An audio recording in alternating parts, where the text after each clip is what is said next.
언론, 함께 만드는 언론, 여긴 국민 라디오.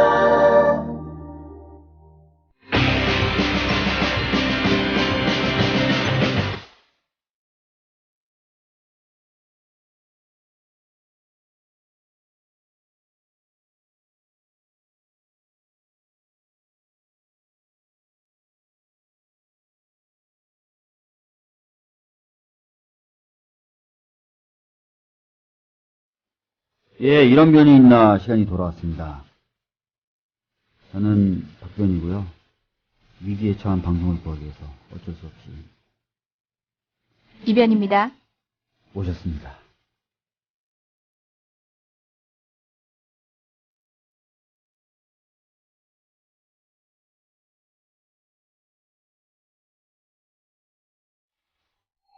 회식 후에 고고 안전하게, 고고 집에 갈 땐 고고 회식 후에 안전하게, 집에 갈 땐 고고 대리운전 말로 거는 대리운전, 고고 대리운전. 1636 누르고 고고 대리운전. 네네 고고 대리운전입니다. 이젠 누르지 말고 말로 걸자고요. 말로 거는 대리운전 고고 대리운전. 엄마 함께 만드는 언론, 여긴 국민 라디오.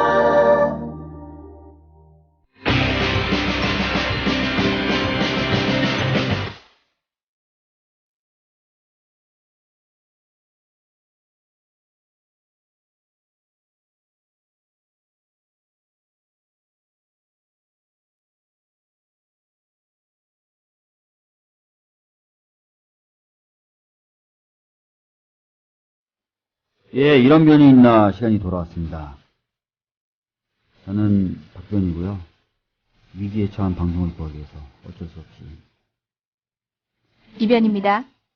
오셨습니다.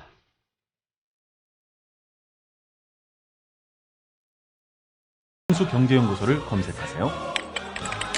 기업 회원들을 위한 경제 보고서도 있습니다.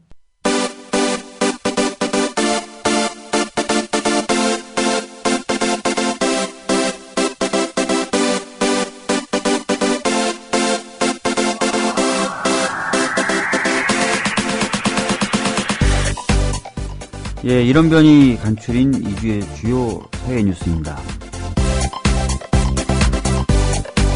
국가정보원이 유민이 아빠 김용호 씨의 주치의가 일하는 병원을 찾아가 병원장 면담을 통해 주치 이보라 내과 과장을 사찰하는 한편 김용호 씨의 고향인 전북 정읍에서 그의 과거 행적 등을 캐고 다녔다는 의혹이 제기됐습니다. 국정원은 현재 이런 의혹을 전면 부인하고 있습니다.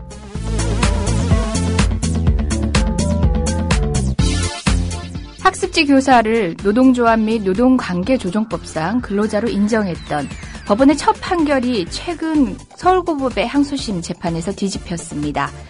노동 3건의 사각지대에 있는 특수고용 종사자들이 법적으로 점점 노동자임을 인정받고 있는 흐름에 역행하는 판결이라서 논란이 되고 있습니다.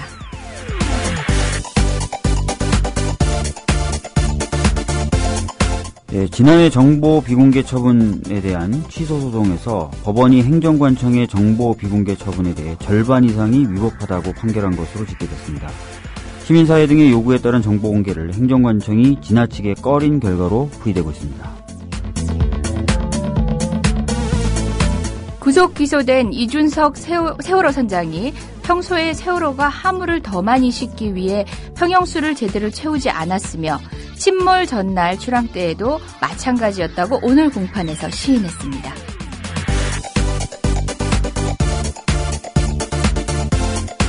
예, 새누리당은 오늘 여야 원내대표가 합의한 세월호 특별법 재협상안을 번복하거나 수정할 의사가 전혀 없다라고 밝혔습니다. 이와 관련해서 김재원 새누리당 원내수석 부대표는 특검 추천권을 유가족 단체에 넘겨 양보하는 방향을 내부적으로 검토 중이라거나 또는 결정했다, 이런 보도는 전혀 사실 무근이다 라고 말했습니다. 이상 이런 변이 간추린 2주의 주요 사회 뉴스였습니다.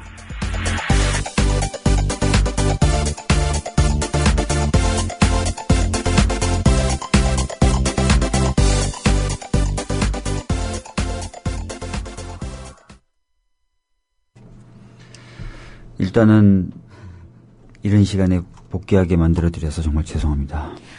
아니, 청취자 여러분께 먼저 인사를 드려야지 저한테 그런가요? 사과의 말씀을 먼저 하시나요?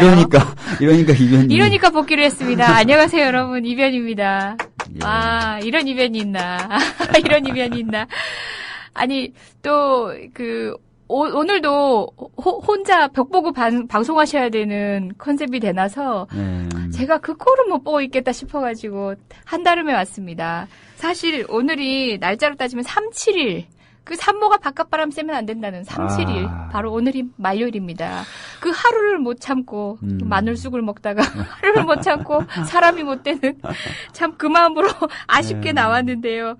그래도 나오고 싶었어요. 아까 말씀드렸잖아요. 전 산후조리원에서도 그 통화로 하는 거 말고 달려 나올 수 있었다고요. 너무 지루하고 심심했어요. 다만 뭐 에어컨 바람 저한테로만 안 주시면 되고요. 몸은 좀 어때요? 뭐 잘 챙기고 잘 먹고 있습니다. 저는 진짜 빨리 업무 복귀하기 전에 원래의 모습보다 더 야윈 모습으로 나타나는 게 목표였거든요. 근데 지금 막 다들 잘 먹어야 된다 그래서 부지런히 먹고 있어요. 이게 과연 산모를 위한 것인지 모르겠어요. 어떠셨어요? 저 없이 외로우셨죠? 사실 이 변호사님과 제가 그렇게 케미가 좋은 것 같다라는 느낌을 청취자분들이 못 느끼셨을 수도 있을 것 같아요. 왜냐면 한 번도 이재영 변호사님 없이 이렇게 진행을 해본 적이 있긴 있죠. 사실은 있긴 있지만, 그런 것에 대해서 익숙하지 않다 보니까. 특히 제가 얼마나 미숙한지 아시죠? 네, 알아요. 그래서 왔잖아요. 저 이광철 변호사님은 어디 가셨어요? 오늘 하루 종일 재판을 하셔야 된다 그러더라고요. 네. 그래서 어제나 아니면 오늘 아주 오전 일찍 재판이 없는 틈을 이용해가지고 녹음을 해볼까 했는데 또 재판 준비를 또 꼼꼼히 워낙 하시는 분이라서 맞습니다. 여의치 않다 그러시더라고요. 또 종일 재판 있으면 또 그 전날, 그 전전날은 거의 뭐 수험기간 막판 벼락치기 하는 맞아요. 수험생의 모습으로 준비를 해야 되잖아요. 오늘 게시판에 저한테 인사를 막 전해주시니까 그러니까요. 으쓱한데요. 근데 여기 노동법 아는 척 하시는 분, 노동법에 의하면 출산휴가 기본 한 달인데 하셨는데 노동법에 의하면 출산휴가는 말씀 좀 해주시죠. 석 달로 저도 알고 있는데. 저희는 그렇게 알고 있습니다. 전에 한 달, 후에 2달 이렇게 알고 있어요. 저희는 그렇게 알고 있습니다만은 뭐 저희가 모든 법을 다 알진 않으니까. 한 달일 수도 있겠죠, 뭐. 사무실 복귀는 조금 늦추더라도요. 방송 복귀는 제가 외출이 어느 정도 가능하면 하겠다고 말씀드렸으니까 너무 염려 안 하셔도 되고요. 또 여기 나와 있는 시간 자체가 또 엔돌핀, 또 건강을, 몸의 회복을 마구마구 도와주는 시간이기 때문에. 네. 이광철 변호사님을 못 뵈서 아쉽지만 또 초췌한 얼굴의 박 변호사님을 옆에 두고 반갑기도 하면서 안쓰럽고 그래요. 다음 주부터는 정식 복귀가 되는 건가요? 어떻게 되는 건가요? 저 말입니까? 원래 다음 주부터였는데, 안 그래도 국민TV 식구들한테 잠깐 인사 나누면서, 한 주만 기다리셨으면은 제가 아이돌 몸매로 돌아올 수 있었는데, 이 한 주 땡기시는 바람에 거의 임신 한때와 진배 없는 몸매를 보시게 됐다고 방금 인사드리고 왔거든요. 아쉽네요. 초췌한 모습의 얼굴을 전 TV에서 뵀어요. 그 새누리당 협상 테이블에서도 제일 끝에 이렇게 가족분들이 목소리로. 앉으셔야 되고 그다음에 제가 앉아야 돼가지고요. 그렇게 계셨고 또 페이스북을 통해서 지금 농성장에서 주무시고 계신 거예요? 매일 자는 건 아닙니다. 지금 7일째 청운동 동사무소 앞에서 가족분들이 농성 중이신 건 다 아시죠? 그래서 매일 자는 건 아니고요. 어제 하여튼 잤습니다. 어제는 저희 집사람도 같이 잤습니다. 제 옆에서. 우리 강영구 변호사님. 참, 두 분 다 노숙하셨네요. 그 사진 페이스북에 올려놓으신 것도 봤어요. 유난히 까매지시고, 가뜩이나 늘 피곤해 보이는 얼굴인데, 유독 그래 뵈세요. 컨셉이신가요? 일단은. 세수 정도는 할 수도 있는데. 세수를 해야 돼요. 그래서 지금, 끝나고 가서 세수를 좀 하려고 그러고요. 청운동 쪽이 이제, 광화문보다는 잠자는데 좋아요. 광화문 농성장보다는. 근데 저는 주로 국회를 지켰었거든요. 근데 국회보다는 안 좋아요. 잠을 깊이 자기에는 조금 어렵더라고요. 차 소리나 이런 것들. 하여튼 잤습니다. 하여튼 그렇고요. 아우, 안쓰러워요. 우리 이강철 변호사님처럼 이렇게 단단해 보이시는 분들이 좀 초췌하신 거는 좀 봐줄만 한데, 우리 박주민 변호사님이 어딘지 모르게 이렇게 보호 본능을 일으키게 생긴 약간 나사 한 개쯤 모자라 보이시는 그런 컨셉이시잖아요. 그렇다 보니까 그렇죠. 더 안쓰러워요. 먼저 그렇게 초췌하게 만들어준 그 현장 소식 얘기부터 먼저 전해주시면 어떨까요? 그러죠. 일단은 지금 지난번 8월 19일 날이었죠. 여야가 다시 한번 합의를 했다고 하는데, 가족분들은 또 그것을 다시 받아들일 수 없다라고 입장을 표명을 했죠. 그리고 나서 사실은 이제 김영호 님이 단식 중에 예. 병원에 실려가셨어요. 예. 가족분들 입장에서는 지지부진했던 협상 과정도 상당히 문제를 느끼셨지만, 김영호 님이 이제 굉장히 위중한 상태로 병원에 실려간 상태가 됐기 때문에 가만히 계실 수가 없으셨어요. 그래서 이제 적절한 회의 절차, 적절하기보다는 어떤 회의 절차도 없이 이제 막 가족분들이 청운동 앞으로 가신 거예요. 네. 가셔서 기자회견을 긴박하게 하셨고, 그래서 그 기자회견 끝나고 나서 바로 눌러 앉으신 지가 이제 7일이 됐습니다. 7일이 됐고, 왜 거기 청운동 동사무소 앞에 있는 거냐라는 질문을 많은 분들이 하세요. 네. 어차피 특별법도 법이고, 법인 이상 여야가 만드는 것이고 국회에서 만드는 것인데 왜 거기서 그러고 있느냐 이런 얘기를 하시는데, 저희들은 알고 있죠. 대통령님이 저희 가족분들과의 면담 자리, 네. 그다음에 그 이후에 발표하셨던 담화에서도 뭐라고 얘기하셨냐면, 특별법이든 특검이든 뭐든 해서 가족들이 여한이 없도록 하겠다라고 얘기하셨고, 특별법이나 특검을 하는 데 있어서 가족들의 의사가 충분히 반영될 수 있도록 본인이 적극적으로 지원을 하겠다라고 얘기를 하셨어요. 그리고 눈물도 흘리셨죠. 예. 그래서 가족분들은 그 약속을 믿는 거죠. 대통령이 하신 약속인데. 보통 사람의 약속이 아니잖아요.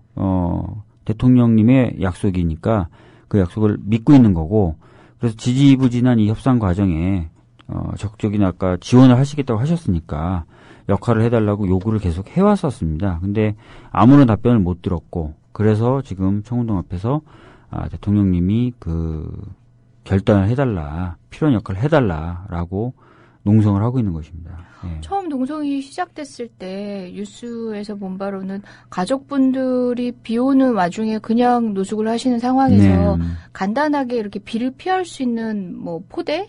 비료 포대 같은 걸 반입하는 것조차 경찰이 막았었다고요. 네. 처음 농성했을 때 바닥에 깔개를 반입시키지 않으려고 네. 경찰들이 계속 노력을 했죠. 그래서 굉장한 몸싸움이 있었고요. 바닥깔개가 넘어온 다음에 바닥깔개를 좀 잘라야 되잖아요. 왜냐면 그걸 긴 상태로 놓으면 몇 사람 못 앉으니까 좀 잘라서, 그렇죠. 잘라놓으면 뺏어가는 거예요. 잘라놓으면 뺏어가. 그래서 그거 계속 쟁탈전을 몇 시간 동안 벌였었고요. 그 다음에 이제 그렇게 자리에 앉고 나서 좀 지나니까 이제 비가 오기 시작하는 네. 거예요. 근데 덮을 게 없잖아요. 우산도 안 가져가셨고 아무런 것도 안 가져가셨단 말이에요.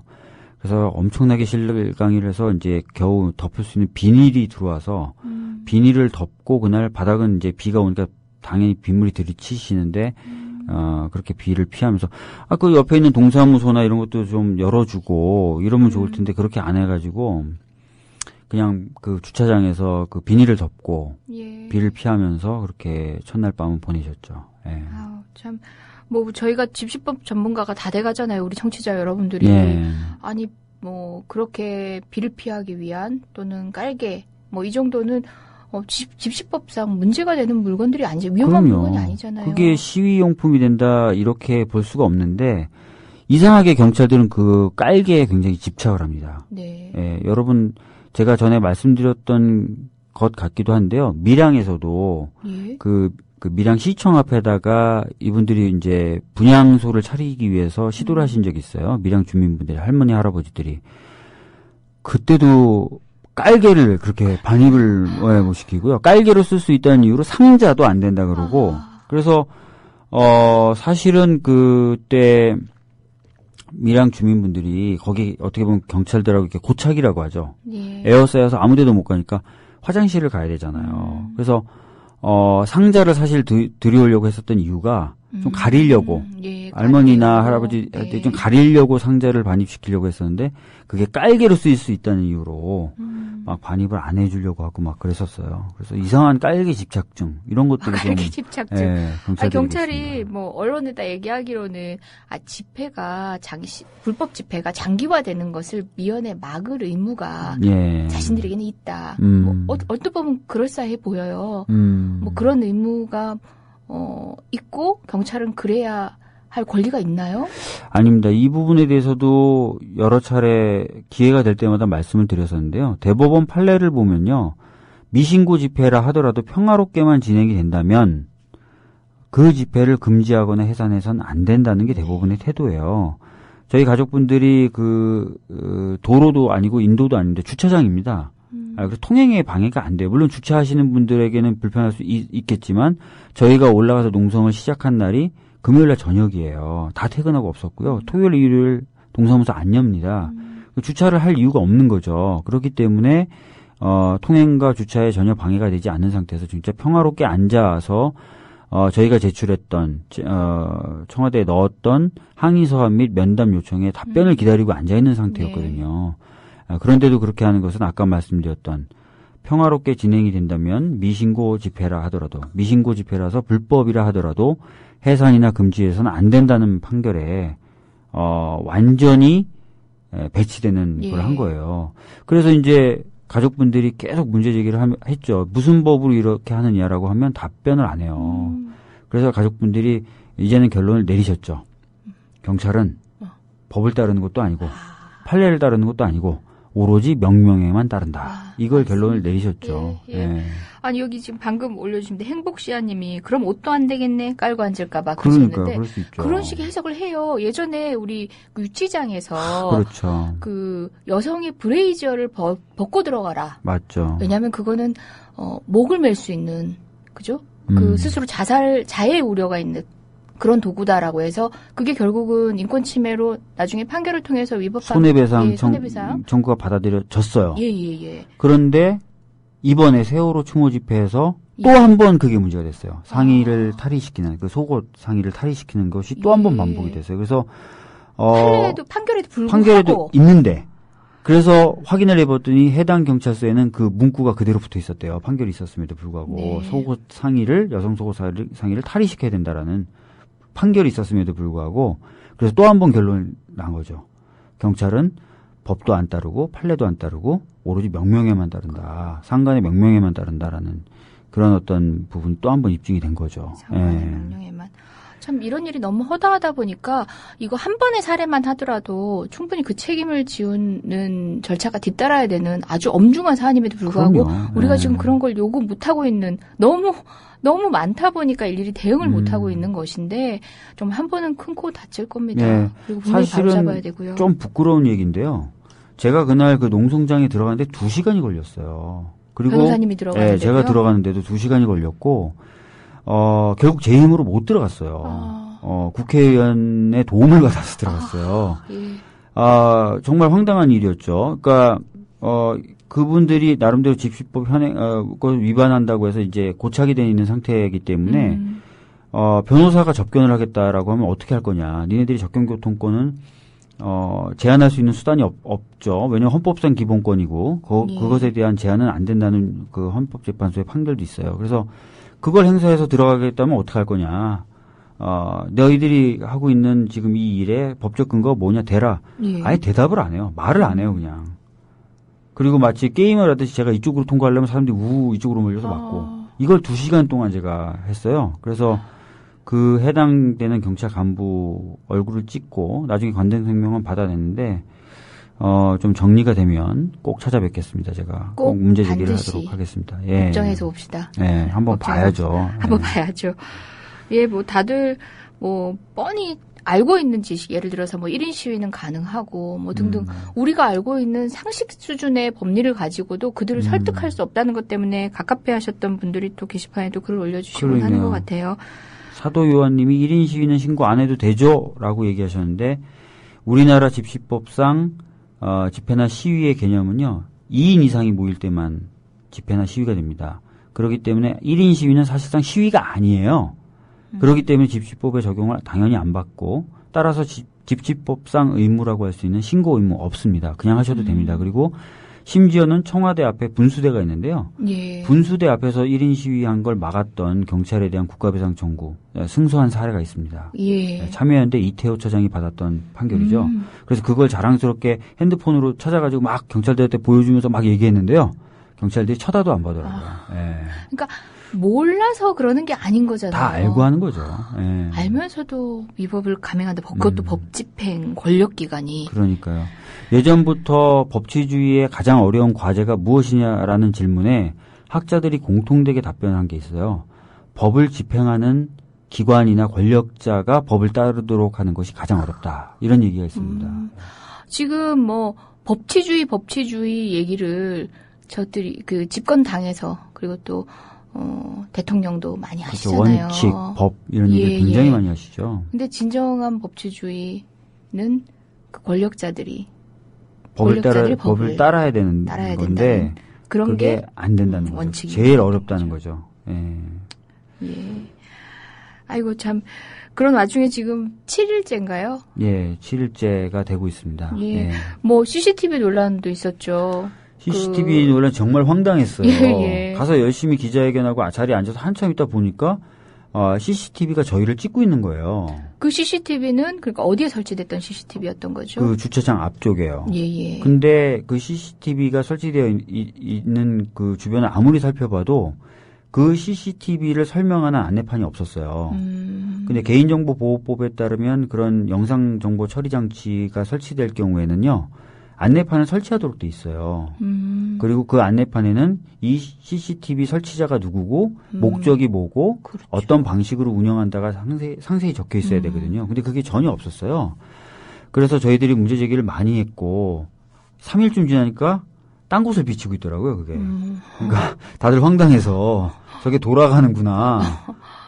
그렇게 알게 됐고 그랬습니다. 근데 나중에 확인해 보니까 그것을 청와대가 관리 운영하는 CCTV라고 하고요. 경호 목적으로 설치해서 운영하고 있다라고 얘기를 하더라고요. 그래서 약간 개인정보보호법으로 바로 문제 제기하기엔 약간 어려운 부분이 있긴 있더라고요.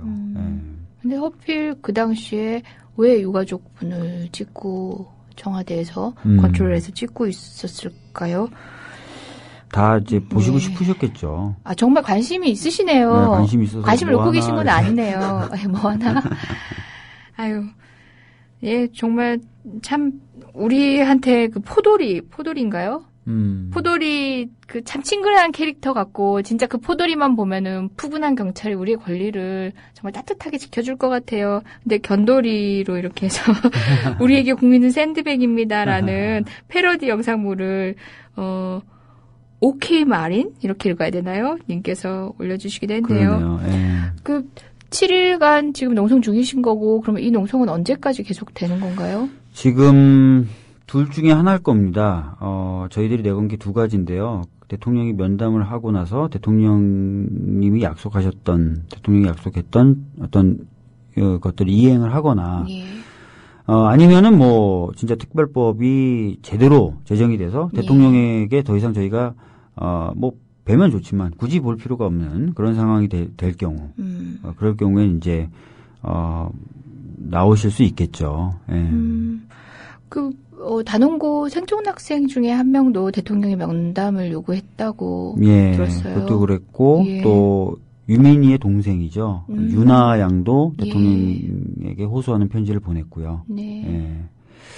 근데 지금 안타까운 건 그런 거죠. 지금 농성장에서 그렇게 고생을 하고 계시고 특별한 걸 요구하는 것도 아니라 대통령 본인이 눈물을 흘리면서 약속한 걸 지켜달라고 하는 국민들이 있는데 이제 이분은 거기에 대해서 아무런 얘기도 안 하면서 부산에 가서 자갈치 시장을 방문해서 뭐 좋다 이렇게 얘기하시고 민생을 살려야 된다라고 얘기하시면서 그분이 생각하시는 민생 어디를 쳐다보고 계신지 좀 궁금한 거죠. 네. 예.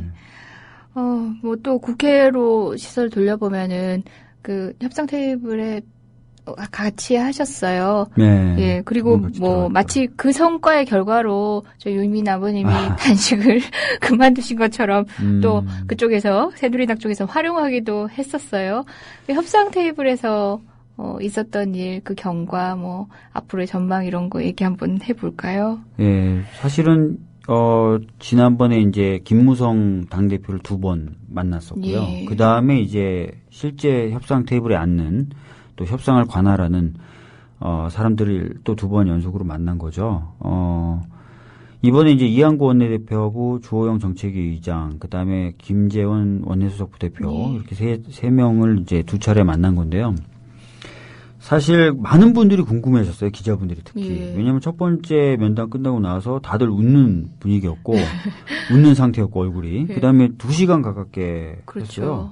그래서 소문이 파다하게 났어요. 뭔가 이면 합의가 있다더라. 상당한 진척이 상당히 있었을 진척이 거다. 있었을 거다라고 예. 얘기를 했는데 그렇지 않았어요. 첫 번째 면담에서는 양자가 갖고 있었던 그동안의 그 고충에 대해서 이야기하는 자리였어요. 저희들이 몇 가지 문제 제기를 했고 거기에 대해서 새누리당이 장시간의 시간을 써서 변명하는 시간이었습니다. 아시다시피 새누리당 주호영 정책위 의장도 교통사고에 세월호 참사를 비유했었죠. 예. 그래서 욕을 먹었었고 그런 막말들 그다음에 잘못된 어떤 행태들에 대해서 저희가 강력하게 문제 제기를 했고 거기에 대해서 이제 그 장시간에 걸쳐서 자기 본의가 아니었다라는 해명들을 저희가 들어야 했었어요. 그리고 나서 이제 뭐 몇 가지 어떤 원칙적인 어떤 그 얘기들을 나눈 것입니다. 그거 하다 보니까 2시간이 가더라고요. 워낙 말씀들이 많으시더라고요. 그래서 그 다음에 이제 2번째 면담에서는 이제 각자가 갖고 있었던 이 특별법의 원칙, 어떤 특별법이 돼야 된다라는 얘기들을 쭉 했습니다. 어떤 구체적인 안을 놓고 한 게 아니라요. 그 이야기만 하는데도 한 2시간 40분이 걸렸죠. 왜냐하면 한 번도 저희 이야기를 여당이 제대로 들어본 적이 없었던 거죠. 항상 이런 식이었거든요. 새정치민주연합 보고 협상에 오라고 한 다음에 새정치민주연합이 협상안 덜렁덜렁 들고 오면 빨간 펜 들어가지고 이거 돼 이거 안 돼. 참석하고 이 정도까지만.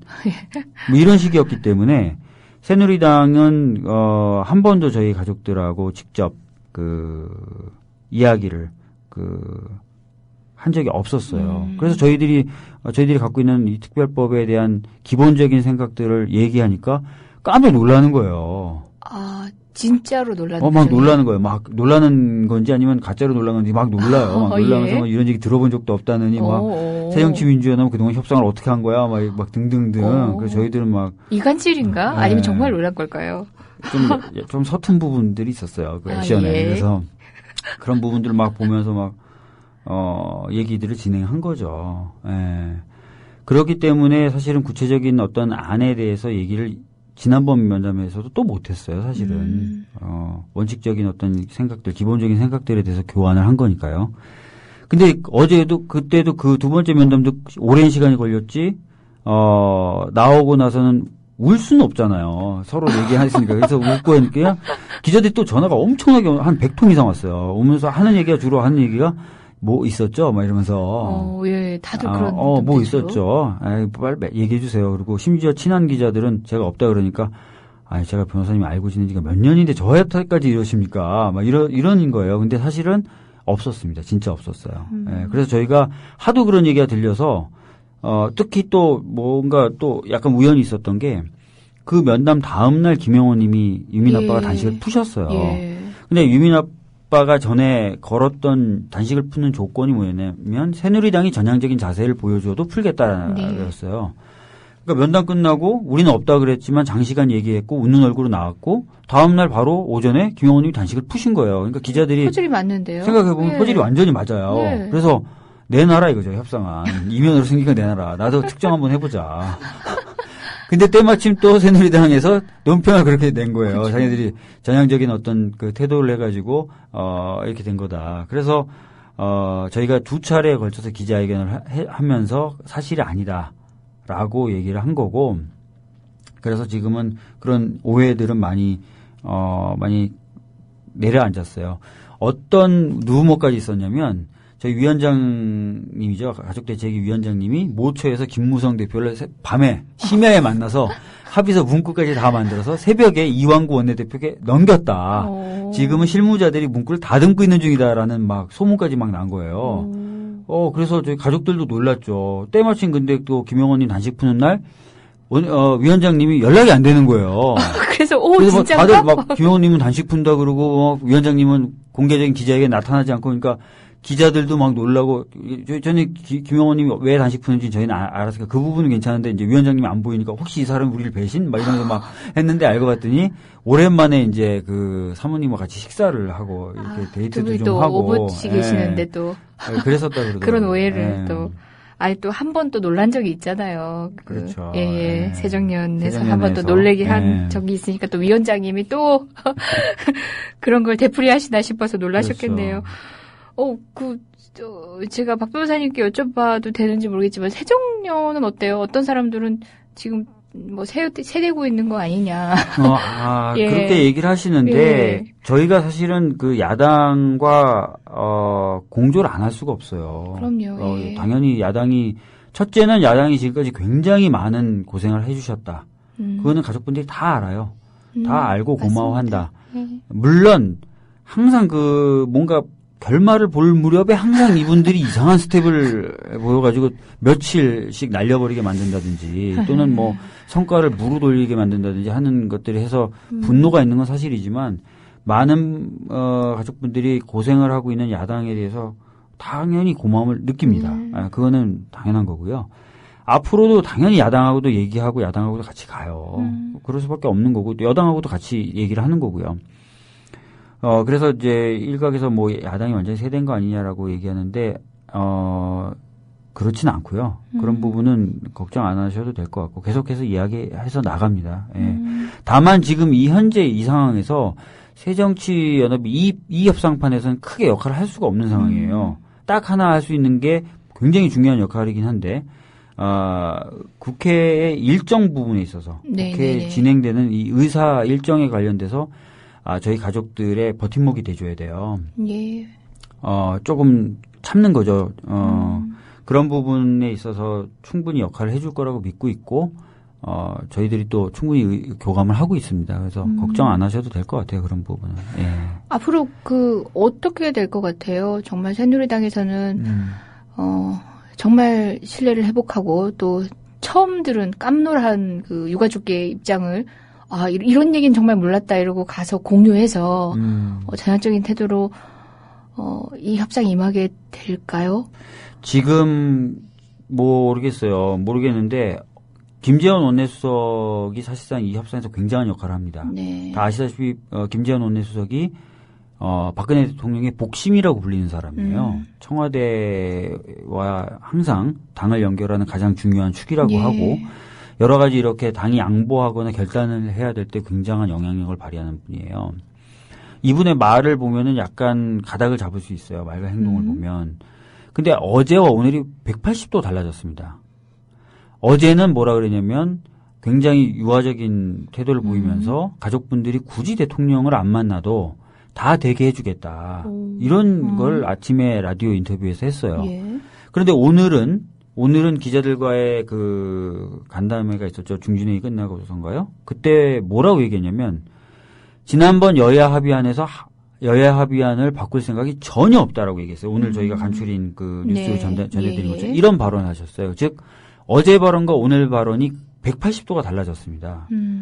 이 이유가 뭘까를 저희가 지금 분석을 하고 있어요. 가족분들도 고민하고 계시지만 저나 이렇게 도와드리는 분들은 계속 분석을 하고 있어요. 도대체 뭘까? 분석을 하고 있는데 하여튼 액면으로만 보면 현재 태도가 좀 강경해졌다라는 느낌을 받게 되는 건 사실입니다.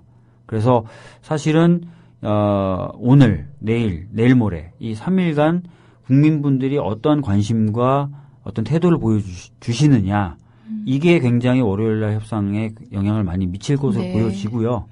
그래서 이 월요일 그 협상판이 어떻게 돌아가느냐가 특별법 협상 과정에서 가장 중요한 분수령이 되지 않을까 이렇게 생각하고 있습니다. 예.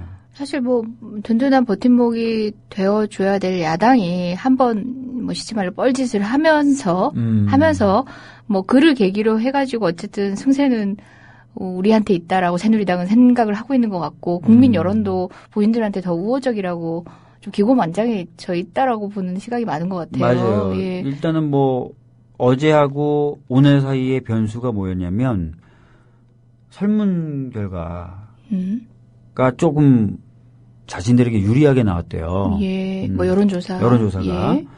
그 다음에 김용호 님이 단식을 어쨌든 푸셨잖아요. 예. 그러니까 시간에 막 덜 쫓겨도 된다는 상황이라는 거죠. 그 다음에 세 번째가 이제 일반인 희생자분들의 태도예요. 예. 새누리당은 계속 접촉을 하고 있거든요. 새누리당은 계속 접촉을 하고 있어요. 일반인 희생자분들을. 그래서, 이 세월호 참사 희생자분들을 어느 정도 분열시킬 수 예. 있을 거다라는 생각을 어느 정도 하고 있는 것 같아요. 그래서 요런 그 세 가지 변수로 인해서, 약간 새누리당이 며칠 전보다는 훨씬 더 자신감을 얻은 것이 아닌가. 이런 고민들을 좀 하고 있습니다. 예. 그러면 주말에 여러 국민들의 어떤 관심과 행동들이 저들로 하여금 긴장하게끔 만들어줘야 되는 거죠. 주말에 그렇죠. 어떤 예. 일정들이 있나요? 일단은 8월 30일입니다. 예. 내일 그 광화문 쪽에서 집회가 있어요. 예. 그래서 그 집회에서 국민의 어떤 관심 정도를 좀 한번 확인해 보려고 할 겁니다. 새누리당이나 예. 청와대는. 뭐 한풀 꺾였다 뭐 이렇게 되면 안 되잖아요. 뭐 이렇게 되면은 예. 역시 뭐 이러면서 뭐 할 수 있는데 그런 하나의 분기점 판단해 볼 수 있는 그런 것들이 있고요. 네.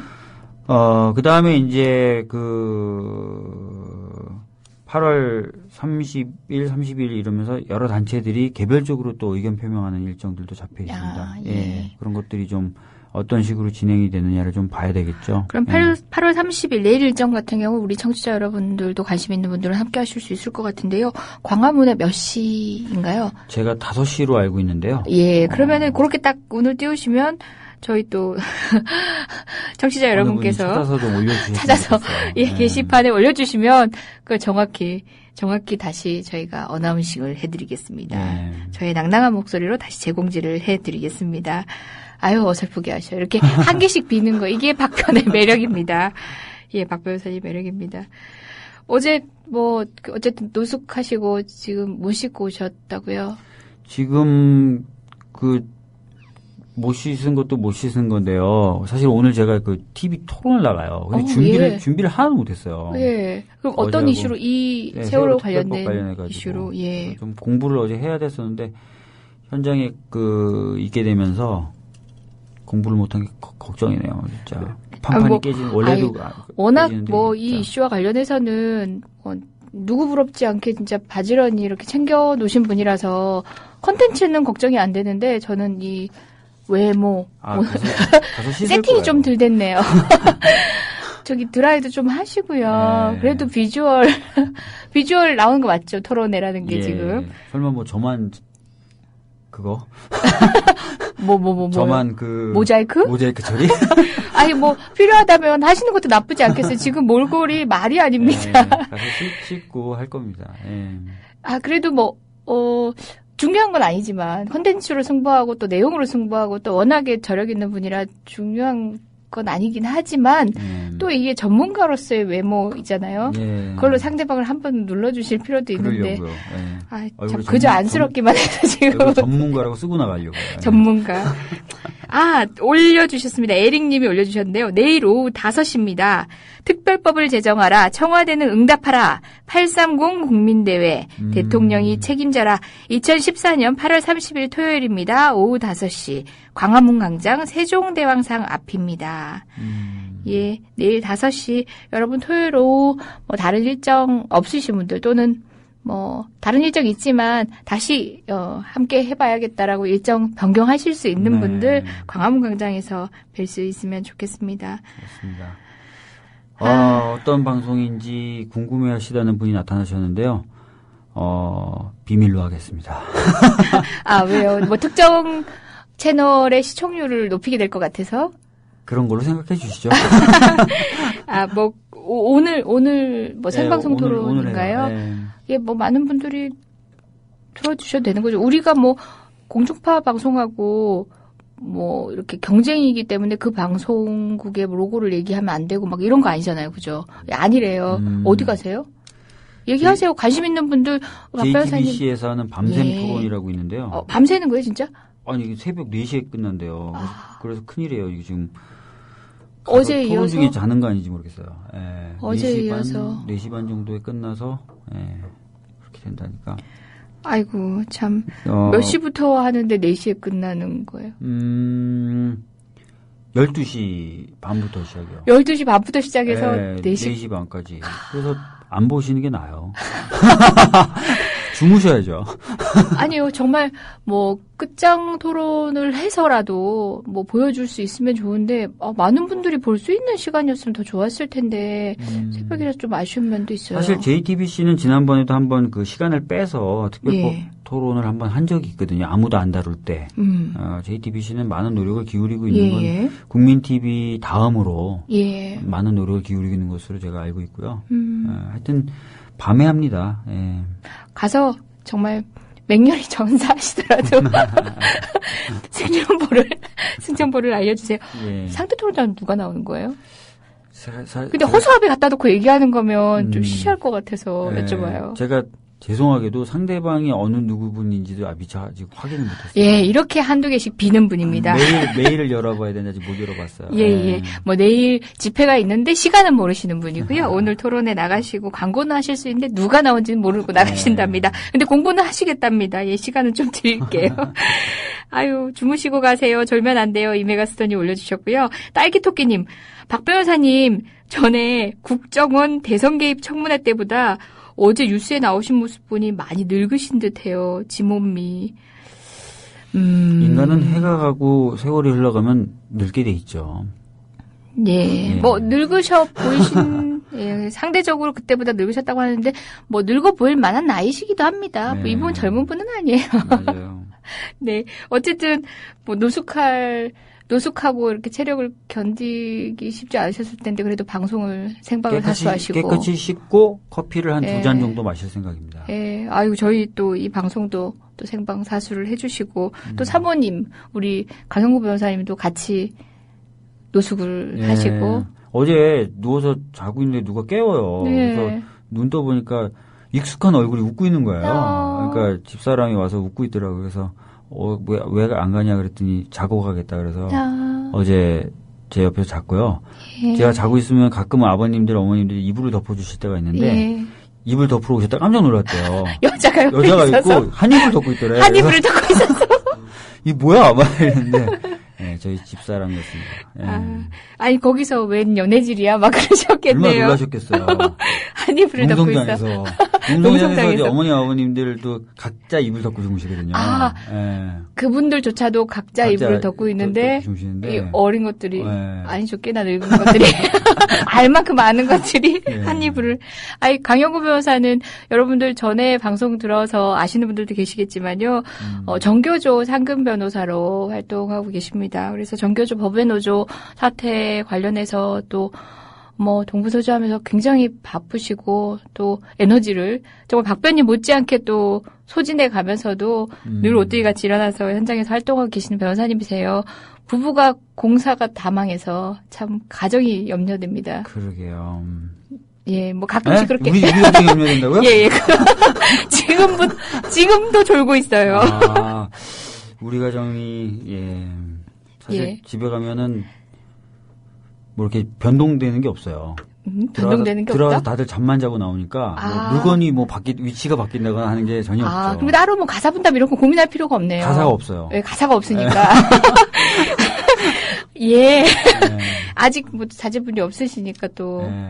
부러워. 부러워요? 저희 집사람이 이재명 변호사님 굉장히 부러워요. 그래요? 본인도 지금 나이가 있다 보니까 걱정이 많은데 부러워하면서도 또 마음을 놔요. 되잖아요. 그렇죠. 되죠. 그러면 잠깐 쉬고 갈까요? 제가 조리원에 갔더니 제가 짱 먹었잖아요, 나이로. 우리 어린 산모들 앞에서 제가 짱 먹었어요. 근데 사실 이제 물론 젊을 때 이렇게 출산하시는 분들이 회복력이 남다르시긴 해요. 남다르시긴 한데 요새는 워낙 또 이제 나이 들어서 많은 노산이 많다면서요. 예, 노산이 많은데 우리도 이제 몸 챙겨가면서 이렇게 하면 나름 할 도리가 생긴답니다. 예, 다행입니다. 아이를 꼭 가진다는 게 반드시 필요한 일은 아니라고 생각은 해요. 이제 원하시는 분도 있으실 테고 또 다른 삶의 방식을 선택하시는 분도 있으시잖아요. 하지만 뭐 나이 때문에 또 여자는 나이가 많어 뭐 애 놓겠어 막 이런 염려 시선들 신경 안 쓰셔도 될 것 같아요. 제가 있잖아요. 네. 사는 게 아니에요.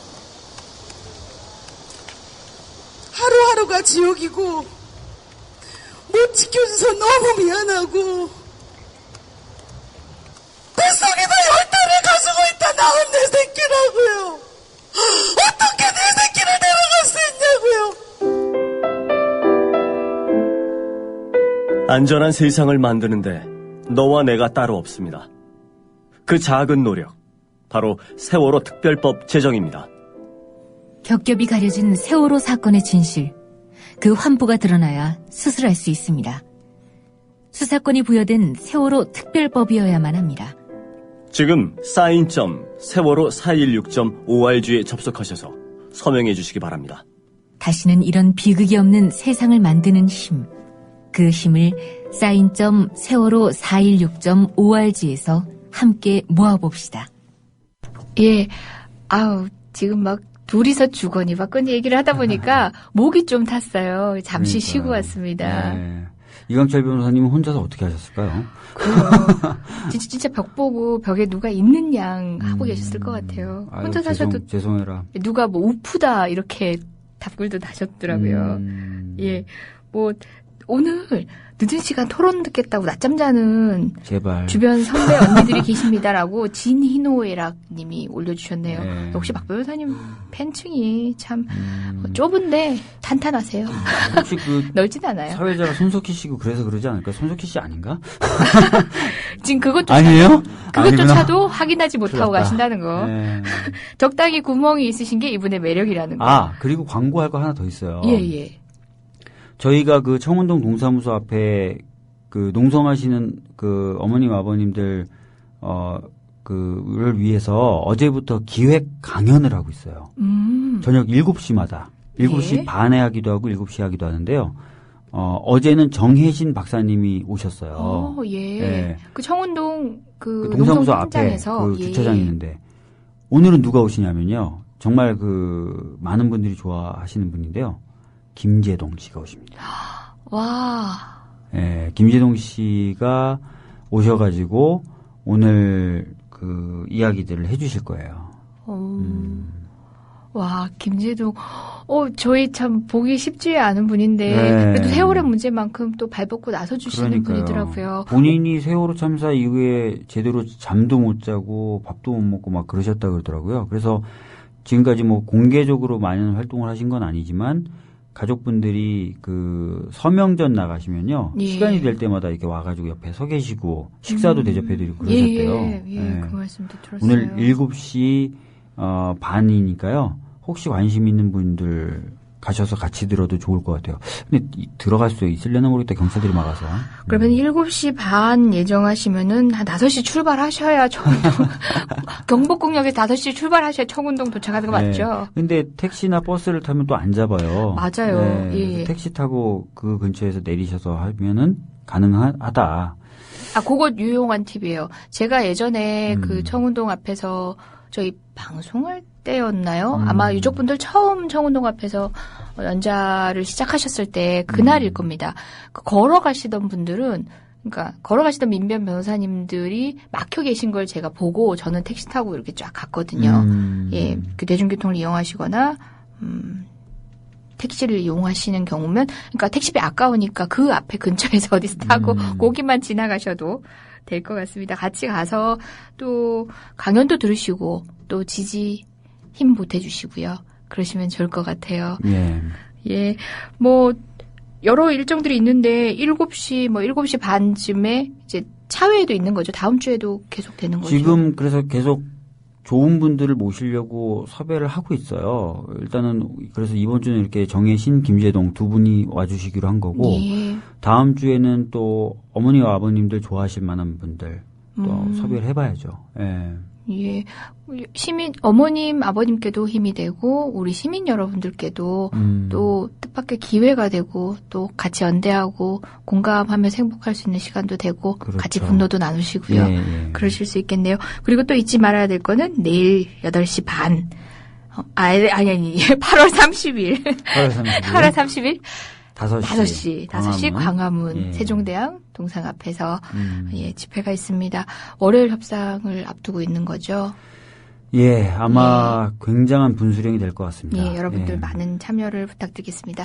잠시 후 2부에서는 저희 간추린 2주 사회 뉴스에서 전해드렸던 학습지 교사 관련한 후퇴된 법원 판결 에 대해서 또 한 번 저희 강렬하게 비판하고 가야 되잖아요. 근데 아까 보셨죠? 저희들 노동법에는 문외 아닌 변호사들. 그래서 노동법 관련해서 유능한 변호사님, 저희 민변 노동위 위원장님이신 강문대 변호사님 연결해서 관련된 판결에 대한 이야기 같이 나눠보겠습니다. 이거 말고 저는 사실 이번에 그 파업이 업무방해가 되는지 요건을 바꾼 판례가 나왔다는데 예, 그것도 좀 후퇴한 말씀 판례. 들어봤으면 예, 좋겠어요. 그렇게 2부에는 그 말씀 나누도록 하겠습니다. 잠시 후 뵙겠습니다.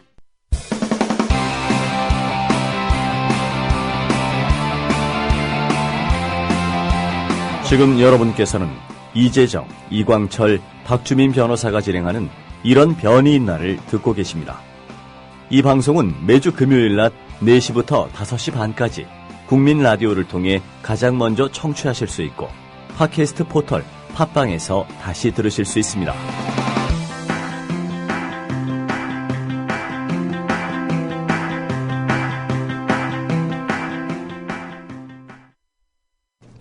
예, 지금 여러분은 이런 변이 있나 2부를 함께하고 계십니다.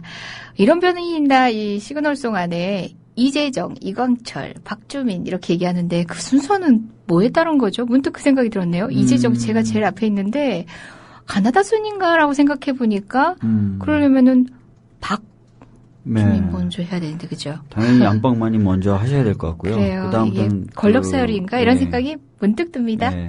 마당새 힘센 순서로. 예, 여러분 말씀드렸다시피 지금 2부에는 귀한 분 또 모셔서 전화로 모셔서 말씀 나눌 건데요. 최근 서울고법 항소심 재판에서 또 시대를 후퇴시킨 판결이 있었죠. 학습지 교사를 근로자로 인정했던 법원의 첫 판결이 뒤집혔어요. 그래서 특수고용 종사자들에게 노동자성을 인정하고 있던 그런 판례의 경향을 거스르는 판결이라서 또 비판이 쇄도하고 있는데요. 관련한 말씀을 또 우리 민변 노동위 강문대 변호사님 위원장님 모시고 말씀 나눠보겠습니다. 예, 안녕하십니까 변호사님. 예, 여보세요? 예, 저는 박주민 변호사입니다. 예, 박 변호사님 안녕하세요. 예. 네, 안녕하세요. 저는 이재정 변호사입니다. 예, 이 변호사님 안녕하세요. 잘 지내시죠? 예, 이 변호사님 출산은 잘 무사히 하셨나요? 예. 아이고, 오늘이 3·7일인데 또 방송국에서 부르셔가지고 나왔습니다. 예, 건강히 염려해 주신 덕분에 아이도 저도 건강히 무사히 잘 치렀습니다. 출산을 잘 치렀습니다. 잘 키우세요. 예, 언제나 또 노동 현장에서 또 고군분투 하시고 또 노동법 판결을 진일보시키기 위해서 법정에서도 맹렬한 활약을 하고 계신데요. 또 이 판결 보시면서 또 굉장히 또 분노하셨을 것 같아요. 민변에서는 노동위 차원에서 논평도 내셨던 것 같은데요. 예. 이 판결 저희가 간략히 청취자 여러분께 말씀드리긴 했지만 어떤 판결인지 간략히 먼저 설명을 해주시겠어요? 예.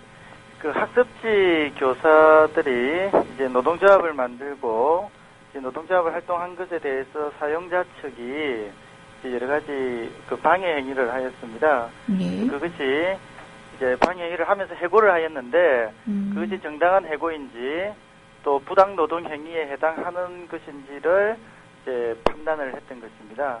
1심에서는 그 학습지 교사들이 근로기준법상의 근로자는 아니라고 봤습니다.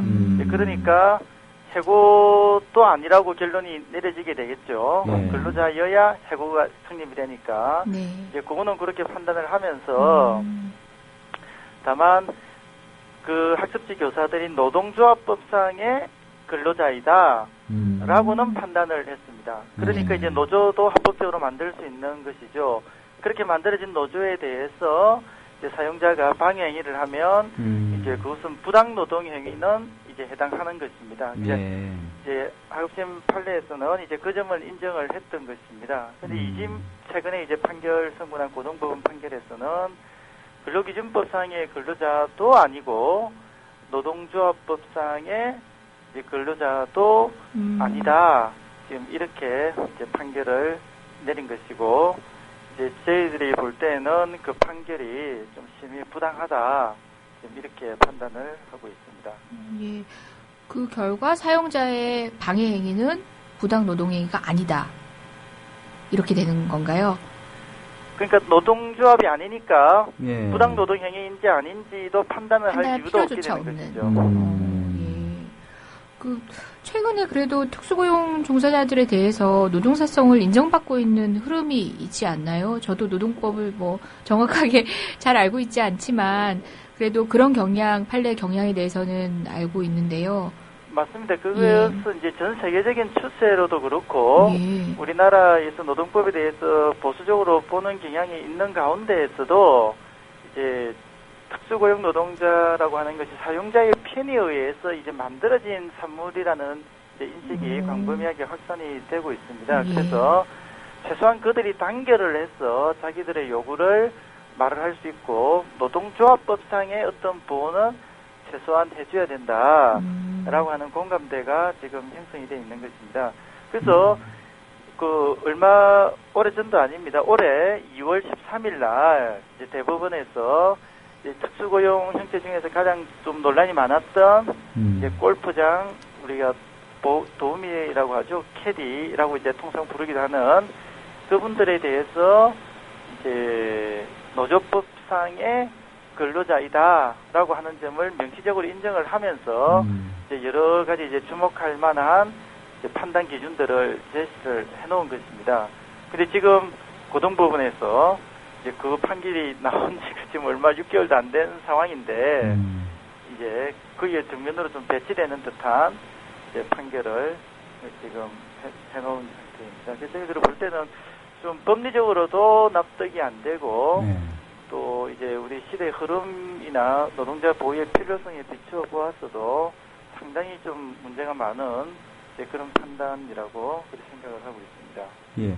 선생님, 그 특수고용 노동자라고 하면은 아마 잘 모르시는 분들도 계실 것 같은데 조금 뭐 예를 들어서 설명해 주신다면 어떻게 될까요? 예. 그 개념부터 간단히 말씀드리면 뭐 이름을 이제 특수고용이라는 이름을 붙여놓았는데 이것이 뭐 법률상의 용어는 아니고 어찌 보면 이제 편의상에 부르는 용어인데 또 현실을 잘 설명하는 측면은 있습니다. 그러니까 고용을 이제 하면 통상적으로 우리는 이제 사장한테 고용이 된다라고 말을 이렇게 합니다. 근데 그래서 사장과 근로자의 대립 구도가 이제 분명하게 되는 형태가 이제 일반적인 고용 형태인데 특수고용이라고 하면 이 고용 형태가 조금 특수하다. 좀 정확하게 말하면 좀 이상하다라고 이렇게 말을 할 수가 있는 것입니다. 즉 근로자인데 밥을 벌어먹기 위해서 이제 일을 하러 자기 노무를 제공을 하는데 자기 의사와는 무관하게 자기가 마치 독립적인 사업자인 양 이렇게 외양을 띠고 있는 것입니다. 근데 이제 일을 하는 것은 구체적인 어떤 특정한 이제 사용자로부터 일을 이렇게 지시를 받고 이런 외양은 또 있는 것이고요. 그렇게 됐을 때 이제 이런 형태의 이제 근로자를 특수고용 형태 근로자다 이렇게 이야기를 하는 것입니다.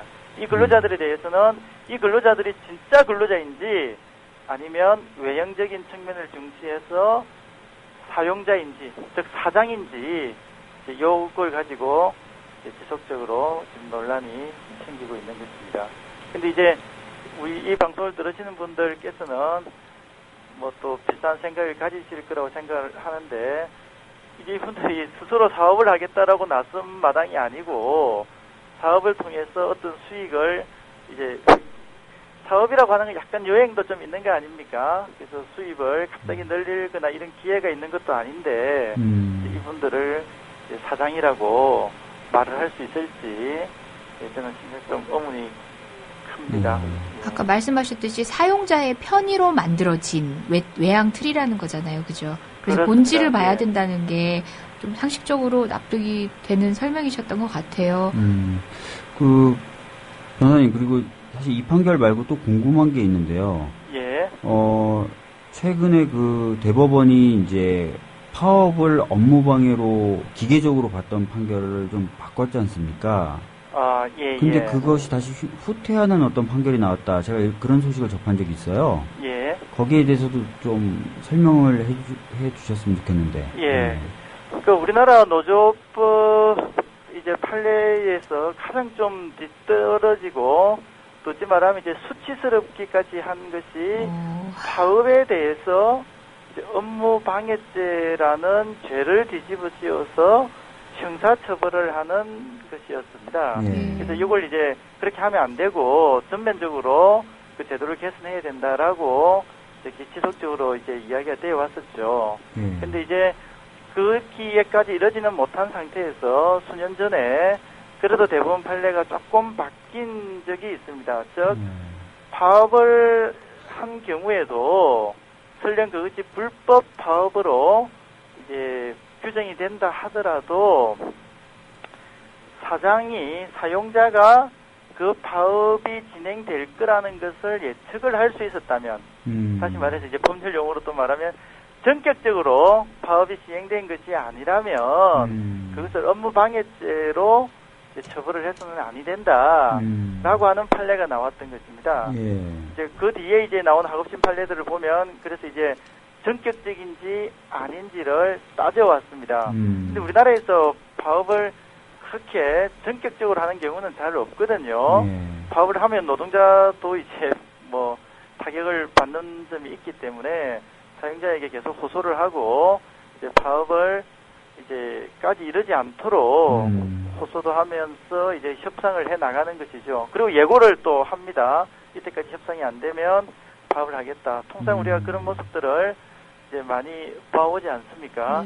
그래서 하급심에서는 이제 그런 점들을 높여서 이제 그런 파업에 대해서는 업무방해를 적용할 수 없다고 해서 이제 무죄로도 나오고 이제 보석으로도 석방이 되고 이제 이런 현상이 있어 왔던 것입니다.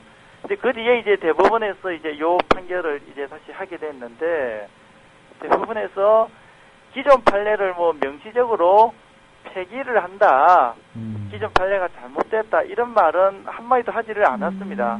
이제 기존 판례는 그대로 놔둔 상태에서 다만 회사가 그러면 이제 그걸 예측을 할 수 있었느냐 없었느냐라고 하는 걸 판단함에 있어서 우리가 이제 예측할 수 있냐 없었냐라는 걸 하는 것은 통상적으로 알렸냐 안 알렸냐 이런 것들이 기준이 돼야 될 것 같은데 그런 걸 전혀 기준을 삼지 않고 그 파업이 불법인지 아닌지를 다시 또 고려를 한 것입니다. 그래놓고 논리가 어떻게 되냐면 노조가 불법을 감행하리라고 사용자가 예측을 할 수 없었다. 이런 논리를 펴기 시작을 한 것입니다.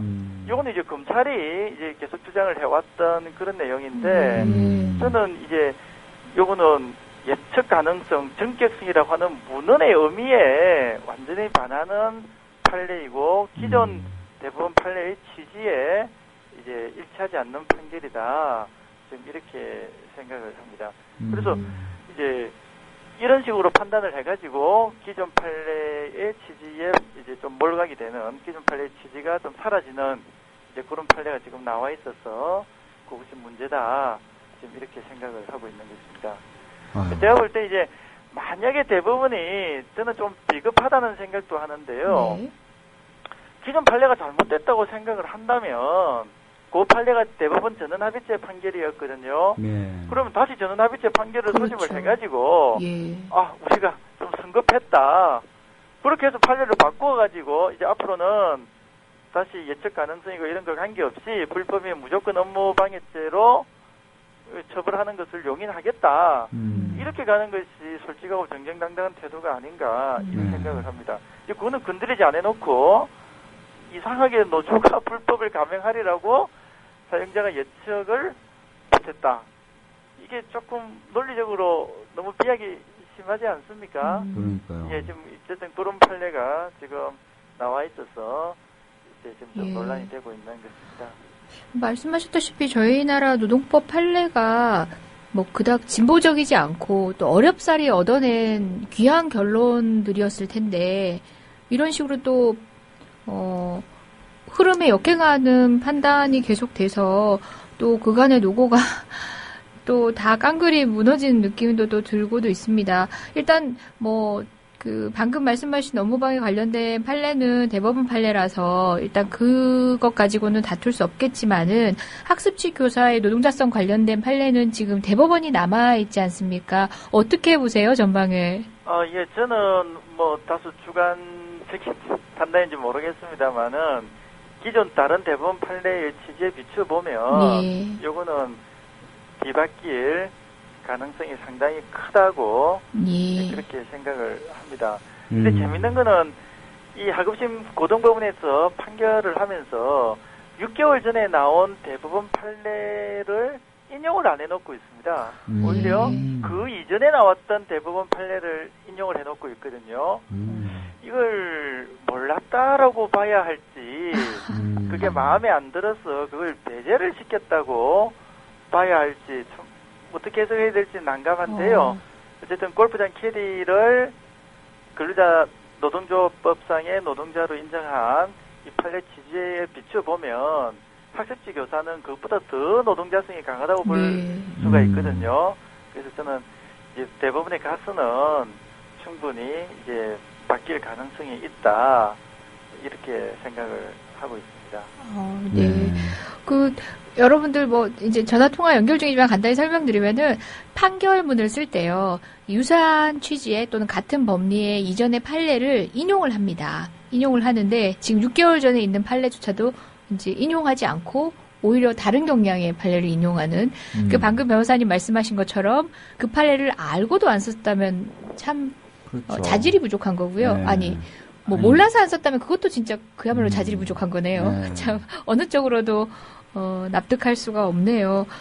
예, 계속 이 판례를 또 다시 뒤바꿔야 될 담당 변호사님이 따로 계시지만 또 민변 노동위 차원에서도 꾸준히 법리적 지원이라든지 추이를 지켜보고 계신 거죠? 예, 그렇습니다. 그 담당 변호사하고도 이제 같이 논의를 하면서 대책도 좀 마련하고 있고요. 예. 또 한마디만 더 말씀을 드리면, 네. 그 판단을 한 재판부에서 예. 부당노동행위와 관련된 또 하나의 판결을 했습니다. 이것도 또 문제적인 판결인데요. 예. 이게 아주 좀 쉬운 판결인데 한번 판단을 이제 청취자들께서 한번 해보시면 좋겠는데, 사용자가 노조원들에 대해서 아주 노조에 대한 이제 가혹한 비판을 담은 서적을 갖다가 강제로 읽게 한 것입니다. 사용자가. 그래서 그에 대해서 1심 법원의 판사는 그 부당노동행위에 해당한다. 라고 당연히 이제 판단을 했습니다. 근데 이게 똑같은 재판부입니다. 그 재판부에서는 그거는 경영의 자유니까 그거는 이제 부당노동행위에 해당하지 않는다. 라고 하는 판결을 한 것입니다. 그래서 이 두 개의 연속된 판결을 보면 이 판사님이 노조에 대해서 갖고 있는 생각 이런 것들이 좀 근본적으로 좀 문제가 있지 않으신가. 그래서 오히려 또 조금 안도하는 측면도 있었습니다. 워낙 상식적이지 않은 내용의 판결을 계속 했기 때문에 이제 대법원에 가서 충분히 이제 좀 바꿀 수 있는 여지가 있겠다. 이제 이런 생각까지 좀 하게 되었습니다. 그 판사님 성함을 공개하는 건 좀 문제가 있겠죠? 아니죠. 판결로서 공개하는 게 응당하고 아마 기사에도 기사에도 또 공개가 아마 되고 있을 겁니다. 판사님 성함이 뭔가요, 변호사님? 판사님 성함이 물어보셨으니까 제가 대답하는 것으로 그렇게 하고 물어봤습니다. 이게 고등법원 행정육부의 이제 부장님이 윤성근 판사님이시네요. 윤성근 판사님이십니다. 근데 윤성근 판사님 같은 경우는 6개월 전에 나온 대법원 판례까지 인용을 안 하고 오히려 그 전에 대법원 판례를 인용해 가면서 판결문을 썼다. 참 답답하네요. 그죠? 고등법원 부장님이신데, 그죠? 예. 뭐 어느 쪽으로 보거나 전 자질 부족이라고 봅니다. 뭐 판사님 참 일관성은 있으시네요. 두 가지 판례의 경향을 보면 일관성은 있으신 분이긴 한데. 그렇게 볼 여지도 있습니다. 예. 또 공개적으로 이런 판례들은 기꺼이 또 비판을 해줘야 그렇죠. 사법부 전체로는 또 발전된 또 국민의 권익에 부응하는 판결들이 나오는 거니까요. 네, 맞습니다. 뭐 특정인을 겨냥한 비난은 아님을 여러 청취자분들도 잘 알고 계실 겁니다. 예, 우리 강 변호사님, 뭐 노동법 분야가 또 굉장히 전문적인 분야라서 저희 미천한 변호사들, 여기 지금 진행하고 있는 변호사들로는 또 채워질 수 없는 부분이었어요. 언제 한번 노동법과 관련된 이야기들을 또 손쉽게 우리 청취자 여러분들하고 같이 공유할 수 있는 기회에 나와주시면 좋겠어요. 그럴 수 있을까요? 예, 꼭 모시겠습니다. 응해주세요. 감사드립니다. 예, 오늘 귀한 시간 너무 감사합니다. 예, 감사합니다. 예, 수고하십시오. 예. 사실 재능교육 노동자분들은 굉장히 오랫동안 싸워오신 분들이에요. 예. 그리고 제가 지금도 가슴이 굉장히 아픈 사진이 하나 있는데, 이분들이 이제 계속 문제가 안 풀리다 보니까 집회를 하시는 거죠. 회사 앞에서. 집회를 하기 위해서 집회 신고서를 넣으러 가면 항상 다른 사람들이 줄을 쫙 서 있는 거예요. 그래서 집회 신고가 안 돼, 그 장소에. 예. 그래서 어쩔 수 없이 그 경찰서 앞에 줄을 서가지고 기다리시는 겁니다. 근데 그분들이 이제 검은색 비닐봉투 하나 하고 노란색 물이 들어있는 그 페트병 들고 있는 사진. 제가 여러 차례 말씀드렸던 것 같은데, 검은색 그거는 대변이 담겨있는 비닐봉투고, 예. 노란색 물이 든 건 이제 소변이 들어있는. 왜냐면 화장실에 가면은 그 자리를 이제 다른 이제 알바생들이 와서 탁 쓰면서 집회 장소를 뺏기는 거예요. 예. 그래서 그렇게 할 수밖에 없는 네. 그런 사진을 제가 본 적이 있어요. 그래서 굉장히 가슴이 아팠고, 이분들 정말 잘 돼야 되고, 또 이분들만 잘 되는 게 아니거든요. 그렇죠. 점점 늘어나고 있는 이상한 형태의 고용. 그러니까 예. 사용자들이 고용을 해서 충분히 이익을 보면서도 자기 몫의 책임은 안 하는 그런 형태의 이상한 고용들이, 형태의 고용. 네, 예. 그런 것들이 점점 늘어나고 있는 것에 대해서 확실히 제동을 걸어주는 그런 판결이 나와야 되는 상황이기 때문에 이분들 잘 되고, 또 그 다음에 다른 분들도 잘 될 수 있도록 이 판결 꼭 대법원에 가서 예. 바로 잡혀야 된다고 생각합니다. 계속 지켜보겠습니다. 이상한 판사에 의한 이상한 고용에 대한 이상한 판결. 와, 예. 이런 이상한 판결 있나? 예, 계속 지켜보도록 하겠습니다. 예, 오늘 이런 변이 있나는 여기까지입니다. 다음 주에는 우리 셋이서 또 활기차게 시작할 수 있도록 마련을 해볼게요. 여러분, 오늘도 감사했어요. 예, 다음 주에 뵙겠습니다. 네. 국민 라디오 지지하는 4가지 방법 아시나요? 다운로드하기, 별점 주기, 댓글 달기, 구독하기. 국민 라디오를 보다 많은 이들에게 전할 수 있는 가장 손쉬운 방법. 다운로드하기, 별점 주기, 댓글 달기, 구독하기. 잊지 마세요. 다운로드하기, 별점 주기, 댓글 달기, 구독하기.